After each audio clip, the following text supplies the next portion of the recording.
Hello guys, welcome back to astounding engineer. दोस्तों, आज के इस वीडियो में बात करेंगे most important topics from general engineering.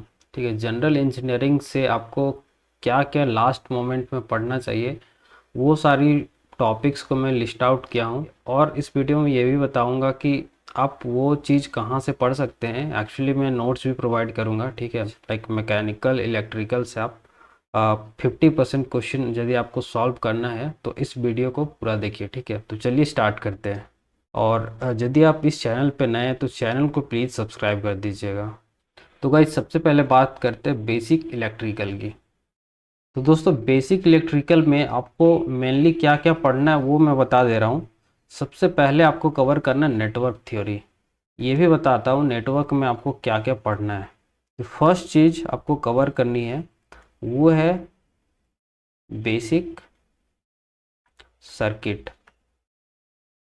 जो बेसिक इलेक्ट्रिकल सर्किट है उसका आपको अंडरस्टैंडिंग होना चाहिए, कैसे काम करता है, कैसे हम लोग रेजिस्टेंस कैलकुलेट करते हैं, करंट कैसे फ्लो होता है, वो चीज़ आपको पता होना चाहिए। ठीक है, नेक्स्ट चीज़ आपको पढ़ना है वो है आरएलसी सर्किट। इसको समझने में थोड़ा टाइम लग सकता है, बट स्टिल मैं बोलूँगा कि एक नज़र आपको इस ये चीज़ें देख लेना चाहिए। ठीक है, इससे क्वेश्चन जब पूछेगा तो आराम से बन सकता है। ठीक है, बेसिक सर्किट में आपको ये भी पता होना चाहिए कि सीरीज क्या होता है, पैरेलल क्या होता है, कैसे हम लोग इक्विवेलेंट रेजिस्टेंस निकालते हैं। उससे एक नए क्वेश्चन हमेशा रहेगा। ठीक है, तो बेसिक जो फंडामेंटल थिंग है जो 12th में आप पढ़े होंगे उसको क्लियर करना बहुत ही ज़्यादा इंपॉर्टेंट है। ठीक है, यदि आप वो क्लियर रहेगा तो 50% कैंडिडेट से आगे रहेंगे। ठीक है, तो आपका जो इजी क्वेश्चन है ना उसको आपको नहीं छोड़ना। Tough question will be tough for everyone, but easy question यदि आप छोड़ते हैं तो वो आपका कहीं ना कहीं माइनस पॉइंट रहेगा। ठीक है, और ये जो बेसिक सर्किट मैंने बोला एंड आरएलसी सर्किट, इसमें से आता है सर्किट लॉज। ठीक है, ये आपको देखना है। नेक्स्ट चीज़ आपको देखना है बेसिक्स ऑफ मैग्नेट। बेसिकली मैं बोलूँ तो मैग्नेटिक जो थियोरी है वो आपको देखना है। ठीक है, बेसिक्स ऑफ मैग्नेट्स बोल सकते हैं या मैग्नेटिक थ्योरी।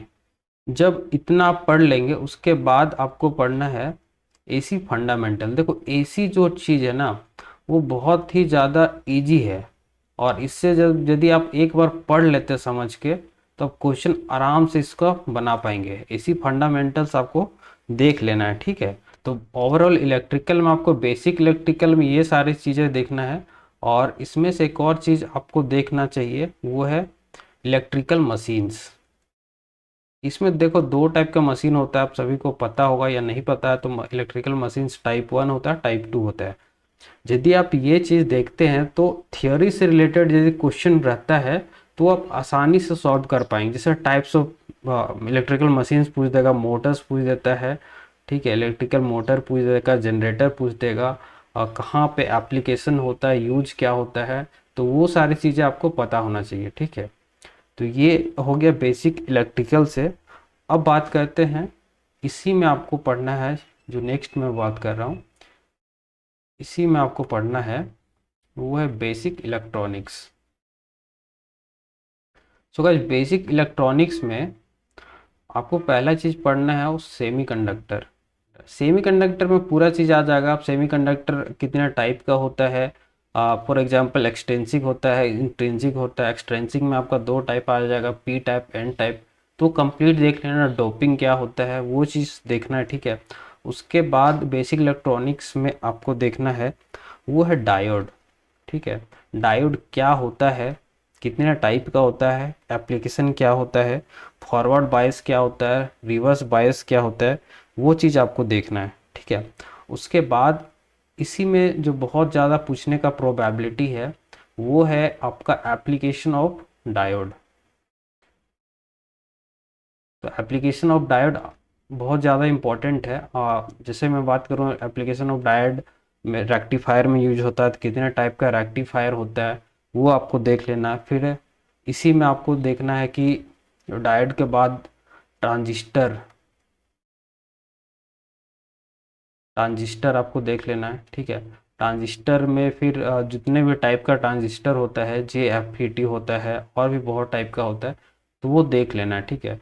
तो इतना जो टॉपिक मैं बताया हूँ यहाँ पे, ये मेरा नोट्स में मिल जाएगा, और इसका जो लिंक है वो मैं डिस्क्रिप्शन में डाल दूंगा। कम्प्लीटली फ्री आप डाउनलोड कर सकते हैं। तो एक चीज़ हो गया कि बेसिक इलेक्ट्रॉनिक्स में एंड बेसिक इलेक्ट्रिकल में यदि आप कुछ भी नहीं पढ़े हैं तो ये सारी चीज़ें आपको आना चाहिए, ठीक है। अपार्ट फ्रॉम दिस और कुछ टॉपिक्स है जो भी मिसलेनियस में आपको एटलीस्ट एक देख लेना चाहिए, क्योंकि इससे ना डेटा पूछा जाता है और रेंज पूछा जाता है, तो वो चीज़ आपको पता होना चाहिए। उसमें से इंक्लूड मैं करूँगा एक ट्रांसफॉर्मर। ट्रांसफॉर्मर से बहुत ही इजी न्यूमेरिकल पूछता है, ये आपको पता होना चाहिए। ट्रांसफॉर्मर का कंपोनेंट पता होना चाहिए कि कौन सी कंपोनेंट को क्या बोलते हैं, उसका यूज क्या है, वो देख लेना चाहिए आपको, ठीक है। उसके बाद एक ट्रांसमिशन टावर, डायरेक्ट में लिख रहा हूँ ट्रांसमिशन टावर, ये आपको देख लेना चाहिए। इसमें बेसिकली टावर का कैटेगराइजेशन होता है कि कौन सा tower long transmission, short transmission, जो बहुत सारे डेटा दिया हुआ है वो कभी कभी डायरेक्ट पूछता है। तो और इनफैक्ट जो प्रीवियस एग्जाम्स हुए थे उसमें पूछा भी था। तो ये चीज़ें आपको डेटा याद कर लेना है, ठीक है। देखो टाइम बहुत कम बचा है और इसमें से आप ज़्यादा कुछ याद नहीं कर पाएंगे, बट यदि आप एक नज़र नोट्स को पूरा देख लेते हैं तो कुछ क्वेश्चंस आपका पकड़ा जाएगा। ओके, तो गाइस नेक्स्ट बात करते हैं मैकेनिकल इंजीनियरिंग के लिए, ठीक है। देखो mechanical most of you must have studied, ये आप इधर फर्स्ट ईयर में पढ़े होंगे। बहुत चीज़ कॉमन होता है, लाइक थर्मोडायनेमिक्स हो गया, ट्वेल्थ में भी हीट एंड ट्रांसफ़र था। तो जो बेसिक फंडामेंटल्स है वो आपको पता होना चाहिए। अपार्ट फ्रॉम दैट आप सिविल इंजीनियरिंग से जो कॉमन सब्जेक्ट्स हैं वो यहाँ मैं इंक्लूड नहीं कर रहा हूँ, मैं समझ के चल रहा हूँ। If you are from civil engineering the you must be knowing the strength of material, fluid mechanics as well as fluid machinery, ठीक है। तो ये सारी चीज़ें आपको ऑलरेडी मैं मान के चल रहा हूँ ये कंप्लीट है। अपार्ट फ्रॉम दैट यहाँ पे सिर्फ स्पेसिफिक मैकेनिकल इंजीनियरिंग के सब्जेक्ट में बात करता हूँ, ठीक है। तो इसमें आपको यहाँ पे पढ़ना चाहिए थर्मोडायनेमिक्स, ये सभी को पता है और आप सब ने पढ़ा भी होगा और बहुत सारे पढ़ भी रहोगे, ठीक है। तो थर्मोडायनेमिक्स जो इम्पोर्टेंट है साइकिल्स है वो आपको पता होना चाहिए। जो वर्क डन है वो पता होना चाहिए, वर्क डन कैसे होता है। एक होता है कि external work done, internal work done, वो आपको पता होना चाहिए, ठीक है। और कैसे जो साइन कन्वेंशन है वो पता होना चाहिए, क्योंकि इससे बेसिक्स न्यूमेरिकल रह सकता है और बहुत ही इजी रहेगा। नेक्स्ट मैकेनिकल में को थर्मल पावर प्लांट पढ़ना चाहिए। तो इसके लिए मैं रिकमेंड करता हूँ कि एक आपको जनरल वीडियो देखना चाहिए, टू बी स्पेसिफिक। यदि आप खान सर के वीडियो देखते हैं, उन्होंने बता रखा है थर्मल पावर प्लांट कैसे काम करता है, तो उस वीडियो से क्या होगा कि आपका एक ओवरऑल इमेज बन जाएगा कि थर्मल पावर प्लांट कैसे काम करता है, ठीक है। इनसाइड दैट आपको पढ़ना पड़ेगा बॉयलर्स और इन बॉयलर्स का टाइप्स, ठीक है। ये बहुत सारे आप लोग ने पढ़ा होगा बॉयलर्स कितना टाइप का होता है, इसमें बहुत सारा क्वेश्चंस बनता है। अपार्ट फ्रॉम दैट एक टॉपिक आपको एक और देखना चाहिए, वो है आईसी इंजन। आईसी इंजन भी बहुत ज़्यादा टफ नहीं है, यदि आप एक बार समझ लेते हैं तो ये बहुत ही इजी हो सकता है, ठीक है। तो ये इम्पॉर्टेंट टॉपिक्स है, आपको पढ़ना चाहिए। देखो एग्ज़ाम में एटलीस्ट मैं बोलता हूँ कि ज़्यादा टाइम नहीं बचा है, ज़्यादा से ज़्यादा आपके पास 20 to 30 डेज बचा हुआ है। ऑलरेडी आप सभी को पता होगा कि रिजेक्शन लिस्ट आ गया है, आई होप उसमें आपका नाम ना हो। उसके बाद आपको तैयारी में देखना लेना चाहिए।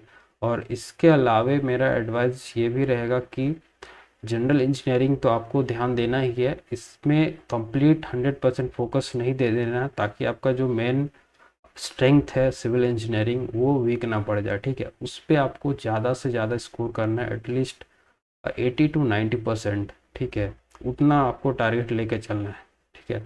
तभी आपका ये वीक पार्ट है general engineering and general aptitude, वो आपका कंप्लीट हो पाएगा। तो भाई this is the notes about which I was talking about basic of electronics.